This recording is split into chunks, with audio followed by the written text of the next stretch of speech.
突然好想食椰汁西米紫米露，材料有西米、紫米、椰汁。將啲紫米用清水洗乾淨佢之後，注入清水大概浸佢1個鐘頭，隔水備用。然後再注入清水落去個養生鍋裏面，再加埋紫米落去，冚蓋煲佢大概1個鐘頭嘅時候，煲到佢啲米爛晒之後咧，就可以加糖啦。今次咧就選擇咗椰糖同埋冰糖，可以加埋椰奶同埋鮮奶落去攪拌一下，再加埋西米落去，再煮佢大概15分鐘嘅時候咧，咁樣就完成咗碗咁美味嘅糖水噶啦。可以加啲裝飾落去啦，加啲椰汁同埋芋圓落去，可以試食啦。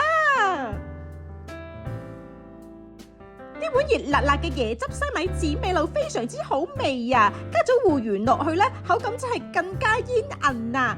本身咧嗰啲紫米咧食落去咧啲煙煙韌韌嘅，加埋西米啦，加埋芋圓咧，真係非常之好味啊！天氣開始轉凍啦，食呢碗咁美味嘅糖水咧，真係好保暖噶，食晒。